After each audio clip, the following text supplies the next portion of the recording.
Hi y'all, it's Charlene from the Crafty Art Shack, and we're back here today with another challenge video. I'll tell you more about that in a little bit, so let's get on with the crafts. Let's go. Here we go with DIY number 1. Alright, I had to change where I was filming because this was quite a big project. And so I'm sorry if the camera moves. I'll move it in just a few minutes in this video to a different place because I realized it was shaking. So I apologize for that. Now I'm taking apart this lampshade, and these little beads were on the bottom of it.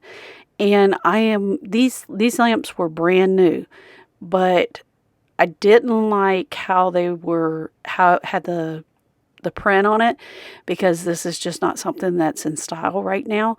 So I'm going to take these lampshades completely apart.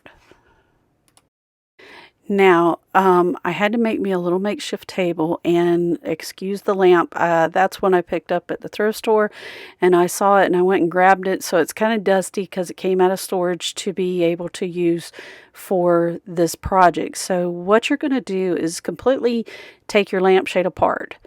Then you are going to make sure everything's cleaned off. And if you'll notice in the background, that other leopard print, that's not the lampshades, that's the stuff. My husband's recovering a chair next to me. So I drew a little circle on the table so I knew where to set the lamp back at, so that I could put it back in place so y'all could see me doing this project.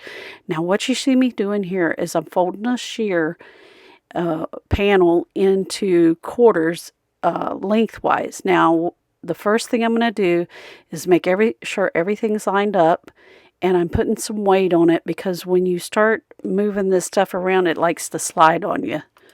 I cut it into about 1.5 inch, 2-inch strips.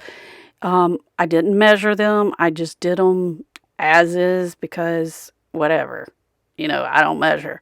And they're not fancy. They're going to have frayed edges, but that's the look. And then you just wrap it over the top one. Then you come down to the bottom, tie yourself a little knot, and trim it off. And there I am. I'm stopping to talk to my husband. He's asking me a question. And I said, I was asking him, was the light too much in his face? And he said no. The lighting in our living room is not really good, or our den is not really good. So I apologize for that. I hope this turns out so that y'all can see it really well. So the next thing you're going to do is you're not going to do every one side by side. What you're going to do is you're going to go and cover those little metal pieces. Now this type of lamp that you're going to do this with has to have those metal pieces in there to hold those 2 rings apart. If it doesn't have that, it is not going to work. So you just go around and you're covering each one of those little metal pieces. And then after that, you go in between every other one and repeat the same pattern until you've completed everything up to all that step, if that makes sense. And I'm showing you that I covered each one of those.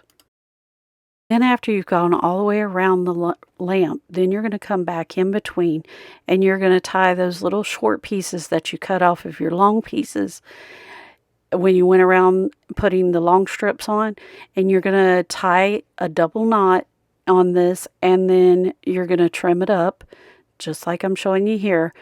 And you just want to make sure you trim them up even all the way around, and you continue using all of your pieces that are long enough to tie and trim up like that.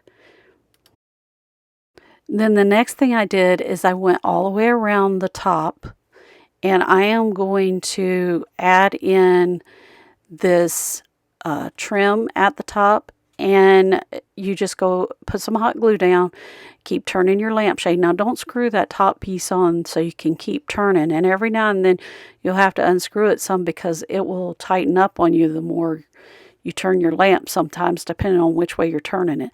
Now I had 2 of these lamps. I'm going to do both of them, and we are going to see the rest of this at the final reveal.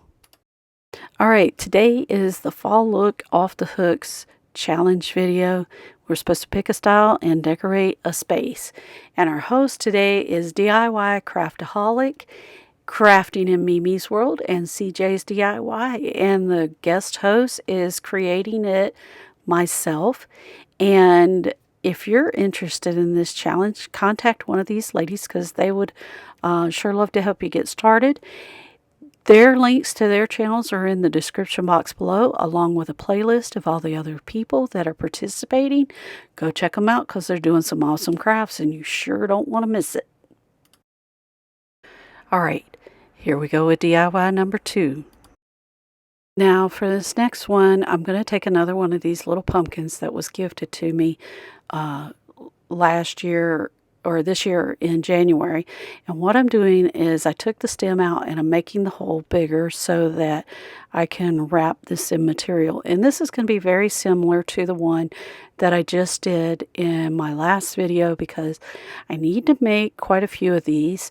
So if the hole's not big enough, what I'm showing you here is that you can cut it out and make it big enough that you can stick that screwdriver down in there and push the material down into it.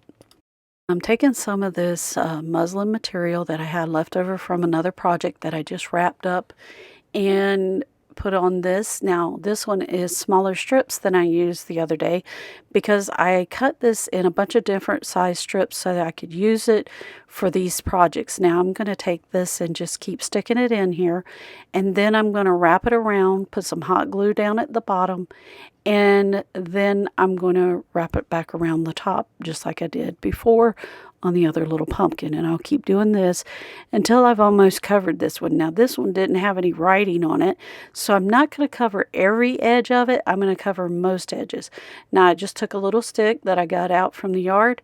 I'm going to stick it down in that hole, and I am going to put hot glue down in there with it.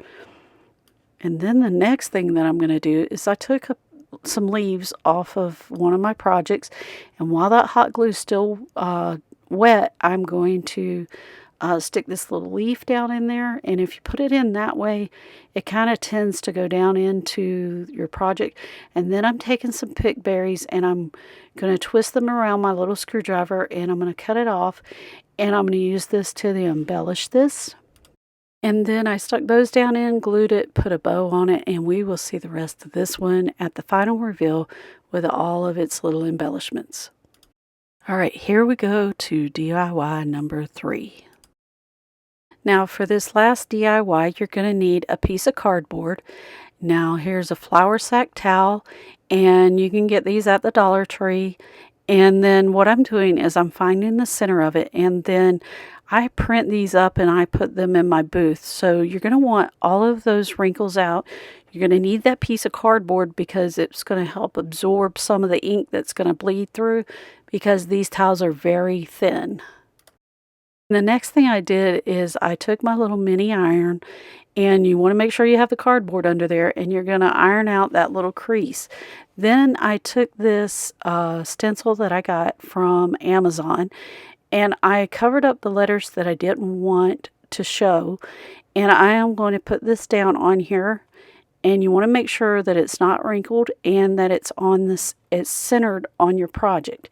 And if you take that tape and cover up your letters that you don't want to be shining through, then it works better. Now this ink will stain your hands and it takes a long time to wear off.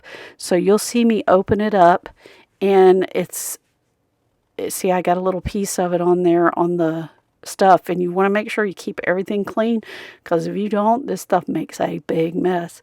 But it is well worth using. So I'm going to put on my gloves, and then we're going to get started with this. And yes, my gloves are right there under my desk because I'm always reaching for them.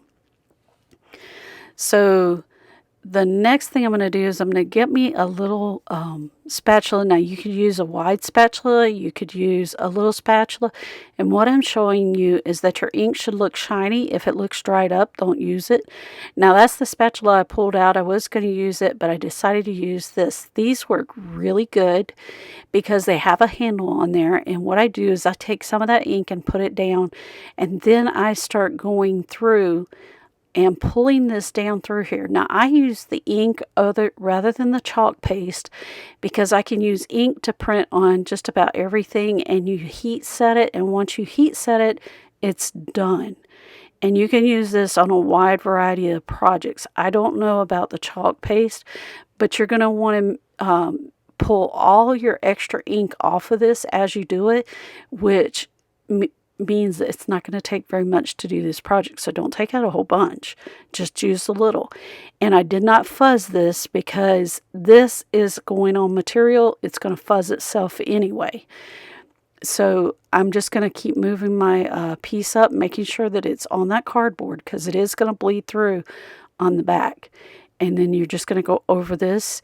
Make sure you wipe up any extra ink, put it back in your tub, and close it up. Don't let that sit open for too long. Then the next thing you're going to do is make sure you don't touch anything with those gloves if you have ink on them. Make sure you take those off because you will get it on your towel and you don't want to make a mess. Now, I'm going to leave this glove on because it doesn't have any, and I'm going to pull straight up off of this project. And you're going to pull straight up, yep, just like this. And look at this. Isn't this gorgeous? Now, don't let that thing flip back onto your project because I've done that before too, and it makes a big mess. It does. Trust me. I know. Okay, so you've got to take that particular ink and you got to heat set it.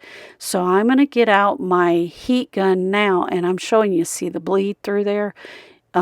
You want to take your heat gun and set this ink, but don't get too close to it, because if you do, you're going to have a problem. And I accidentally did it on this particular one, but that's okay, because I'm going to use this for another project in one of my other videos. But every now and then I do end up doing this to one of them, so you want to be very careful. If you have this on high heat and you're drying this, keep it moving and don't get too close, because if you do, you're going to scorch it. See the little scorch marks? Now the ink is completely dry, so you can take that piece out of the bottom, but I'm showing you the scorch marks. These towels will scorch very easily because of the type of material that they're made out of. So this one won't be sold like this. I will have to fix that and go from there. So we'll see the rest of this at the final reveal. Now at this time, we'd like to thank our subscribers. We love you bunches. We appreciate everything you do for this channel. All the liking, the sharing, and the big thumbs up, and having conversations with us through the comments. We really enjoy all of that, and we appreciate you so much. Thank you, thank you, thank you. We wouldn't be a channel if it wasn't for y'all watching. And so we just want to give you a big thanks. Here we go with the final reveal and all the embellishments. Here we go with the final reveal. This turkey towel absolutely turned out gorgeous. Now you probably wouldn't notice that that has that scorch mark on there because of where it's at and because of how close it is. Now I could use this towel in my kitchen and I wouldn't even think nothing twice about using it in my own kitchen, but since I'm going to put it in the booth for sale, I'm not going to show that and not going to put that particular one in the booth. But it will be used for another project. I have DIYs coming up, how to do, it's something about how to do, you got to do projects with a video that failed, or with a project that failed, and this was one of them. Now here is our little pumpkin sitting in our booth, and this turned out absolutely adorable. I love these pumpkins, I do. And here's our lamps over, already displayed in our booth, and they are so, so pretty to me. And that brown with that beige trim on it is so gorgeous. One thing I forgot to tell y'all, when I was making these, you want to turn your lamp on when you're making these shades so that you can see any of the gaps, and it shows up really easy with the lamps on. So don't forget to do that. Now, we opened a booth over at the Avonlea Mall, and it's called the Chic Shack. Y'all come visit us because we have a bunch of awesome things. Now, this is, if you ever want to know what's going on with our channel, go over to our community tab page on YouTube, on our channel, and you'll see what's going on for that week of videos. And if there's something special happening or something else going on, we will let you know here. You guys, thanks for watching. We love you guys bunches. awesome. So you guys, if you like this content, subscribe. Hit that notification bell and give us that big thumbs up because it really helps our channel out. And we'll see you in the next episode of the Crafty Art Shack. We'll see you later. Bye.